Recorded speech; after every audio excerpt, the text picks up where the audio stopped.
জয় হিন্দ বন্ধুরা, আমি দীপঙ্কর মণ্ডল। আপনারা দেখছেন নবান্ন নিমন্ত্রণ। আপনাদের সবাইকে স্বাগত। খালপাড়টা তো ধসে যাচ্ছে। খালপাড় মানে খালপাড়ের তৃণমূল। মানুষ ভূঁইয়া গিয়েছিল, আজকে নরেন চক্রবর্তী, ওদিকে উত্তরবঙ্গে গৌতম দেব, সব তো ছেড়ে ছুড়ে বেরিয়ে যাচ্ছে, একে একে সব বেরিয়ে যাচ্ছে। ববি, জনাব ববি, সে সম্ভবত একটা পদ পাওয়ার জন্য সেও বেরিয়ে এসছে। পিসির খুব কাছের মানে খালার একদম অনুগত, প্রচন্ড অনুগত জনাব ববি, সেও বেরিয়ে যাচ্ছে। এবং সবাই, কেউ আর থাকছে না। জ্যোতিপ্রিয় মল্লিক মানে বালু মল্লিক, যাকে রেশন কেলেঙ্কারিতে অ্যারেস্ট করেছিল ইডি, সিবিআইতেও তার মামলা রয়েছে, সেও আজকে চিঠি দিয়ে বলছে আমি থাকবো না। তো খালার কথা আর কি বলবেন। লুচ্চা ভাইপোকে তিনি ত্যাগ করতে পারছেন না। লুচ্চা চলে গেছে আজকে আবার সেই প্রাইভেট জেটে, বুঝলেন তো, চার্টার্ড ফ্লাইট তিনি চলে গেছেন।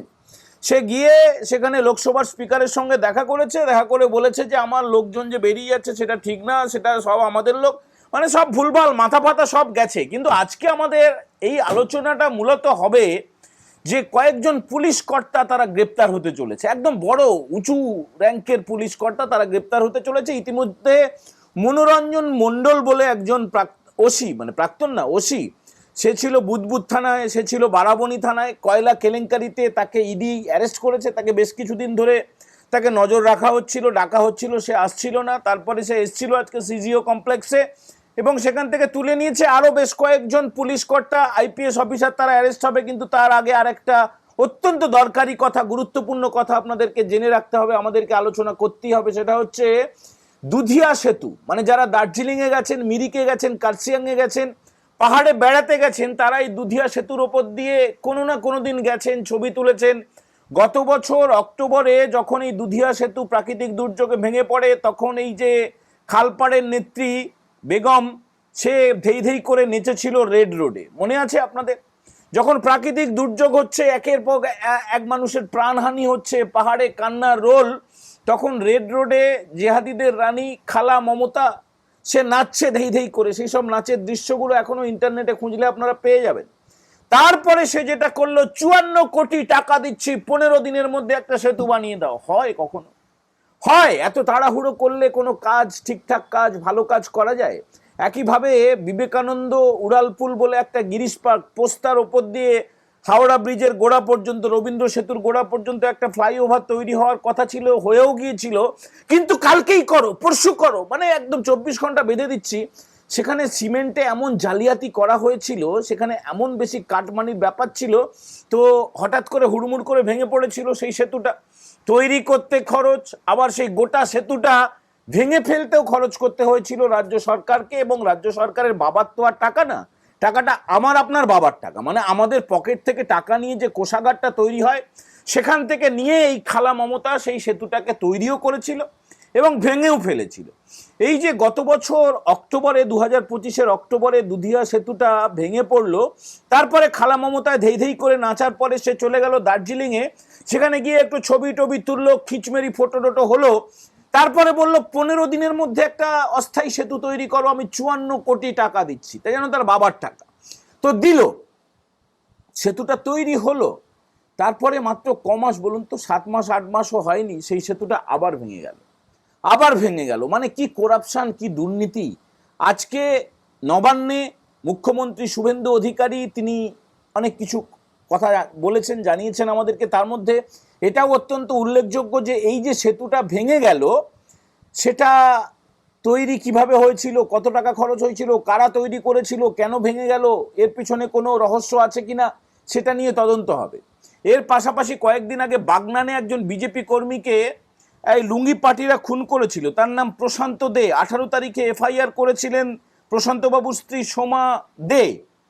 সেই কেসে 8 জনকে অ্যারেস্ট করেছে পুলিশ, সেটা আজকে শুভেন্দুবাবু জানিয়েছেন। 4 লাখ টাকা জেলা প্রশাসনের তরফে ক্ষতিপূরণ হিসেবে দেওয়া হয়েছে মৃতের পরিবারকে। আরও 5 লাখ টাকা মুখ্যমন্ত্রীর ত্রাণ তহবিল থেকে দেওয়া হবে। সোমা দেবী যদি কথা বলতে চান, তিনি যদি চান সরকারি চাকরিও পাবে। এই সব কথা জানানোর পাশাপাশি ফলতায় কত অ্যারেস্ট হয়েছে, কিভাবে পুলিশ চলছে, পুলিশের ওপরে আস্থা রাখার কথা, এইসব মুখ্যমন্ত্রী শুভেন্দু অধিকারী বলেছেন। কিন্তু আজকে যে আলোচনাটা শোনার জন্য যে থাম্বনেলটা দেখে আপনারা এসেছেন, সেটা হচ্ছে পুলিশ কর্তারাও এবারে অ্যারেস্ট হতে চলেছে। আপনারা জানেন যে শুভেন্দু অধিকারী মুখ্যমন্ত্রীর দায়িত্ব নিয়েছেন 9 তারিখে। তারিখে 4 তারিখে ফল প্রকাশ হলো। 9 তারিখে প্রধানমন্ত্রী নরেন্দ্র মোদী, অমিত শাহ, যোগী আদিত্যনাথ, হিমন্ত বিশ্ব শর্মা, মানে এদেশের তাবড় নেতারা, একদম শীর্ষ নেতারা, তারা এসে তাকে শুভেচ্ছা জানিয়ে শুভেন্দু বাবু শপথ বাক্য পাঠ করেন। সেটা হচ্ছে ব্রিগেড প্যারেড গ্রাউন্ড থেকে। তার কয়েকদিনের মধ্যে প্রথম যে ডিসিশনটা তিনি নিয়েছিলেন, অভয়া কাণ্ডের অভিযোগের যাদের উপরে আছে, মানে যাদের গায়ে অভয়ার রক্ত লেগে আছে, অভয়া রেপ অ্যান্ড মার্ডার কেস ভুলে গেলেন নাকি? সেই কেসে অভিষেক গুপ্তা নামে একজন আইপিএস, ইন্দিরা মুখোপাধ্যায় নামে আরেকজন আইপিএস, আর আরেকজন আইপিএস যে কলকাতার পুলিশের নগরপাল ছিল, কলকাতার পুলিশ কমিশনার ছিল বিনীত গোয়েল, এই তিনটেকে সাসপেন্ড করেছিলেন শুভেন্দু অধিকারী। তিনি স্বরাষ্ট্র দপ্তরেরও মন্ত্রী, তিনি মুখ্যমন্ত্রী, এবং তখন তার হাতে অনেকগুলো দপ্তর ছিল। তো তিনি প্রেস কনফারেন্স করেই বলেছিলেন যে এই যে ইন্দিরা মুখার্জি যখন ডিসি নর্থ ছিলেন, তিনি কলকাতা পুলিশের তরফে প্রেস কনফারেন্স করেছিলেন, যেটা করার তার কথা নয়, তার সেই দায়িত্ব তাকে কলকাতা পুলিশ দেয়নি। আর বিনীত গোয়েল তো ভুলভাল বলেছিল, সব জানেন আপনারা অভয়াকাণ্ডের পরে কি কি হয়েছিল। অভিষেক গুপ্তা, বিনীত গোয়েল, এরা সব মিলিয়ে কি করেছিল। মৃতা এবং ধর্ষিতা যে ডাক্তার বোনটি আরজিকর মেডিকেল কলেজ এবং হাসপাতালে কর্তব্যরত অবস্থায় যার দেহ পাওয়া যায়, তারপরে সেই দেহটাকে লোপাট করার চেষ্টা করা হয়েছিল, তড়িঘড়ি পুড়িয়ে দেওয়ার চেষ্টা করা হয়েছিল, আর অভয়ার বাবা মায়ের সঙ্গে দেখা করে তাদেরকে টাকা দেওয়ার চেষ্টা করা হয়েছিল। একদম বস্তা বস্তা টাকা নিয়ে গিয়ে সেটা খালা মমতার নির্দেশেই হয়েছিল। খালা মমতা পরে সেটা স্বীকারও করেছিল। তো অনেকে বলবেন যে ভাই কবে খালা আর কবে লুচ্চা তারা উঠবে, সেগুলো এখন কবে উঠবে না উঠবে সেটা তো আর আমরা পুলিশ কর্তাও নয়, আর আমরা প্রশাসনের দায়িত্বে নেই। কিন্তু তদন্তটা যে পথে যাচ্ছে সেটা কিন্তু খুব খারাপ দিকে যাচ্ছে খালার জন্য। খালার যে দল তৃণমূল কংগ্রেস, সেটা তো ভেঙে গেছে। খালপাড়ের পার্টিটা এখন বেশ কয়েকটা টুকরো টুকরো হয়ে গেছে। একটা গ্লাস যদি হাত থেকে পড়ে যায় যেভাবে কাচের টুকরো টুকরো হয়ে যায়, একইভাবে এই খালপাড়ের পার্টিটাও কিন্তু ওইভাবে ছিন্ন বিচ্ছিন্ন হয়ে গেছে।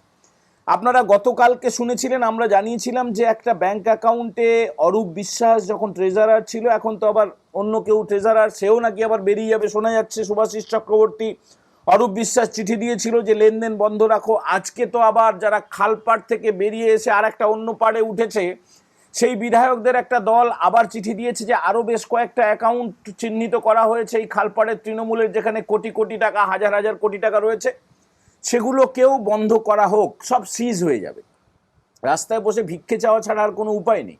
আর যে 21শে জুলাইয়ের নাম করে যে কোটি কোটি টাকা তোলাবাজি করা হতো, কোটি কোটি টাকা খরচা করা হতো, অঢেল রাস্তা বন্ধ করে রাখা হতো, কলকাতার একদম প্রাণকেন্দ্র ধর্মতলা, আজকে হাইকোর্ট বলেছে যে নোটিশ পাঠাও। নোটিশ পাঠাও কেন? 2018 সালেই বলে দেওয়া হয়েছিল যে এইভাবে করা যায় না, তারপরেও কথা শোনেনি। গত বছরও 21শে জুলাইয়ের যে মঞ্চ হয়েছিল ধর্মতলার একদম প্রাণ কেন্দ্রে, আপনারা সিএসসির অফিসের সামনে, মানে ভিক্টোরিয়া অফিসের সামনে যেখানে হয়ে থাকে, সেখানেই মঞ্চ তৈরি করা হয়েছিল। গোটা কলকাতাকে স্তব্ধ করে দেওয়া হয়েছিল। এবং কেন করা হয়েছিল? আদালত অবমাননার মামলা দায়ের হয়েছে, এবং সেটা কিন্তু শুনানি হবে খুব তাড়াতাড়ি শুনানি হবে। আগামী 3রা জুলাই শুনানি রয়েছে।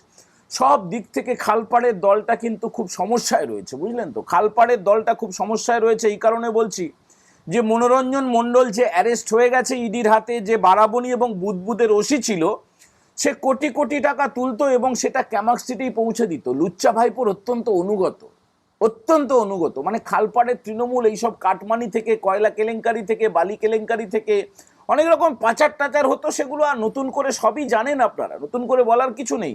তো এই মনোরঞ্জন মণ্ডল সে অ্যারেস্ট হয়ে যাওয়ার পরে বিরাট সমস্যা দেখা দিয়েছে। তারপরে যখন আদালত অবমাননার জন্য হাইকোর্ট যখন বলল নোটিশ পাঠাও, সেটা পাবে কারা?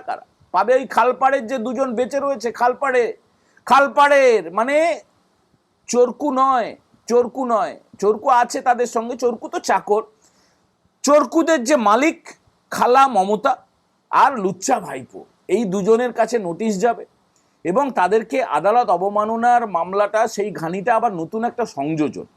এরপরে রইল বাকি খুব তাদের পেয়ারের লোক ছিল। Indira Mukherjee IPS DC north ছিল, অভিষেক গুপ্তা ডিসি নর্থ ছিল, আর ইন্দিরা মুখার্জি ছিল ডিসি সেন্ট্রাল, আর বিনীত গোয়েল ছিল কলকাতা পুলিশের সিপি। এদেরকে সিবিআই তলব করেছিল। মানে শুভেন্দুবাবু মুখ্যমন্ত্রী হওয়ার পরে আবার নতুন করে এই তিনজনকে সাসপেন্ড করার পাশাপাশি ডিসিপ্লিনারি প্রসিডিংস চালু করেন, মানে বিভাগীয় তদন্ত। অন্যদিকে সিবিআইও অভয়া মামলাটা রিওপেন করে। তো একদিকে রাজ্য সরকার, রাজ্য প্রশাসন, রাজ্য পুলিশ তাদের বিরুদ্ধে তদন্ত করছে। এই তিনজনের বিরুদ্ধে কাদের কাদের? অভিষেক গুপ্তা, ইন্দিরা মুখার্জি, বিনীত গোয়েল। অন্যদিকে সিবিআইও আলাদা করে মামলা করছে। দুটো মামলা আলাদা, দুটো তদন্ত আলাদা, দুটো সমান্তরালভাবেই এগোচ্ছে, আর থমকানোর ব্যাপার নেই। সিবিআই তাদেরকে ডেকে পাঠিয়েছিল, সেখানে অভিষেক গুপ্তা এবং ইন্দিরা মুখার্জি গিয়ে দীর্ঘ সময় ধরে জেরার মুখে পড়েছে, এবং কিন্তু এখনো বিনীত গোয়েল যায়নি। দেখুন, এই তিনজনের কথাই আমরা বলছিলাম, যে আমরা থাম্বনেল করেছিলাম না, কোন কোন পুলিশ কর্তা অ্যারেস্ট হতে পারে, কারা কারা অ্যারেস্ট হয়ে যাচ্ছে। এই তিনজনের অ্যারেস্ট হওয়ার সম্ভাবনা কিন্তু প্রবল, অত্যন্ত প্রবল।